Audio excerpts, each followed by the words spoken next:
നമസ്കാരം. ഭരണഘടനയുടെ ആമുഖത്തിൽ സോഷ്യലിസവും മതേതരത്വവും ഉൾപ്പെടുത്തിയതിനെതിരായ ഹർജികൾ സുപ്രീം കോടതി തള്ളി. ആമുഖം ഭേദഗതി ചെയ്യാൻ പാർലമെന്റിന് അധികാരമുണ്ടെന്ന് ചീഫ് ജസ്റ്റിസ് സഞ്ജീവ് ഖന്ന അധ്യക്ഷനായ ബെഞ്ച് വ്യക്തമാക്കി.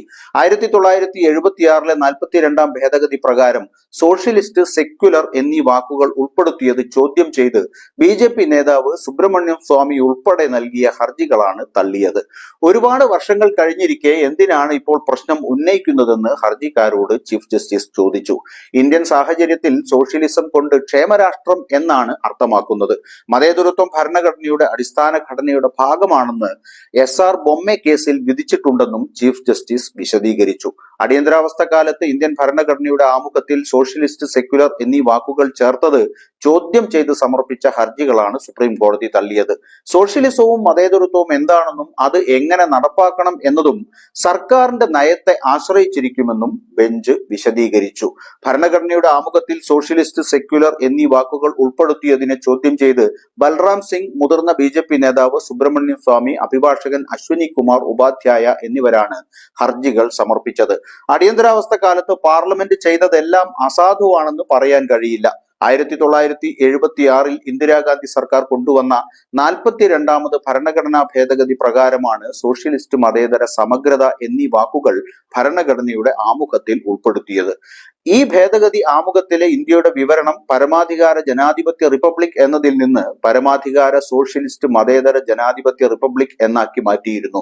അന്തരിച്ച പ്രധാനമന്ത്രി ഇന്ദിരാഗാന്ധി 1975 ജൂൺ 25 മുതൽ 1977 മാർച്ച് 21 വരെ ഇന്ത്യയിൽ അടിയന്തരാവസ്ഥ പ്രഖ്യാപിച്ചു. ഭരണഘടനയുടെ അടിസ്ഥാന ഘടനയുടെ ഭാഗമാണ് മതനിരപേക്ഷതയെന്ന് സുപ്രീം കോടതി പറഞ്ഞ നിരവധി വിധികളുണ്ടെന്ന് ബെഞ്ച് നേരത്തെ ചൂണ്ടിക്കാട്ടിയിരുന്നു. സോഷ്യലിസ്റ്റ്, സെക്യുലർ എന്നീ രണ്ട് പദപ്രയോഗങ്ങൾ 1976 വന്ന ഭേദഗതിയിലൂടെയാണ് ഭരണഘടനയുടെ ഭാഗമായത്. ഭരണഘടനാ ഭേദഗതി ചെയ്യാനുള്ള ആർട്ടിക്കിൾ 368 പ്രകാരമുള്ള പാർലമെന്റിന്റെ അധികാരം ആമുഖത്തിനും ബാധകമാണെന്ന് ബെഞ്ച് ഊന്നിപ്പറഞ്ഞു.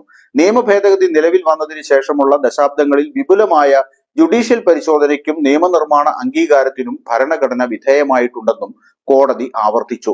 മുൻ ഹിയറിംഗുകളിൽ സോഷ്യലിസം എന്നതിന്റെ അർത്ഥത്തെക്കുറിച്ചുള്ള ആശങ്കകളെ കോടതി അഭിസംബോധന ചെയ്തു.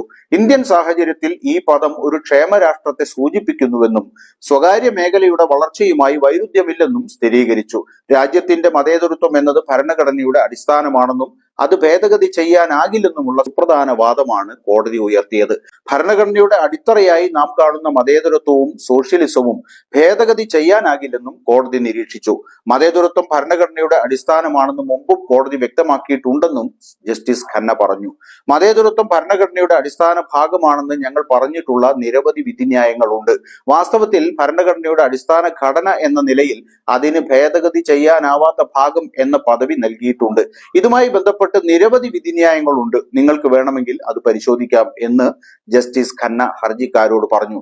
ഭരണഘടന ഉറപ്പു നൽകുന്ന തുല്യതയ്ക്കുള്ള അവകാശവും ഭരണഘടനയിലെ 3-ാം ഭാഗത്തിന് കീഴിലുള്ള മൗലിക അവകാശങ്ങളും പരിശോധിച്ചാൽ മതനിരപേക്ഷത എന്നത് ഭരണഘടനയുടെ പ്രധാന സവിശേഷതയായി കാണാമെന്നും ജഡ്ജി ഊന്നിപ്പറഞ്ഞു.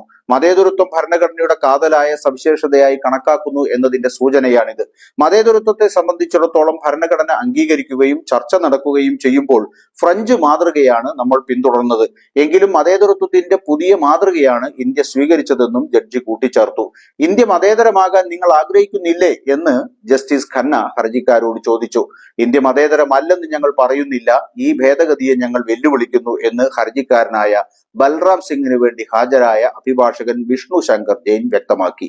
സോഷ്യലിസം എന്ന വാക്ക് ഉൾപ്പെടുത്തുന്നത് വ്യക്തി സ്വാതന്ത്ര്യത്തെ വെട്ടിക്കുറയ്ക്കുമെന്ന് ഡോക്ടർ അംബേദ്കർ അഭിപ്രായപ്പെട്ടിരുന്നുവെന്നും ജെയിൻ കോടതിയിൽ പറഞ്ഞു. സോഷ്യലിസം അർത്ഥമാക്കുന്നത് സമത്വവും രാജ്യത്തിന്റെ സമ്പത്ത് തുല്യമായി വിതരണം ചെയ്യണമെന്നാണെന്നും പാശ്ചാത്യ രാജ്യങ്ങൾ സോഷ്യലിസത്തിന് നൽകുന്ന അർത്ഥം നമ്മൾ എടുക്കേണ്ടതില്ലെന്നും ഹർജിക്കാർക്ക് മറുപടിയായി ജസ്റ്റിസ് ഖന്ന പറഞ്ഞു. ഈ വാദത്തിനൊടുവിലാണ് സുപ്രീം കോടതി ഹർജികളിന്മേൽ അന്തിമ തീർപ്പ് കൽപ്പിച്ചിരിക്കുന്നത്. മതരാഷ്ട്ര നിർമ്മിതിക്ക് ഭരണഘടന പൊളിച്ചു കളയണമെന്ന് മോഹിക്കുന്നവർക്ക് ഈ വിധി തിരിച്ചടിയാണെന്ന കാര്യത്തിൽ തർക്കമില്ല.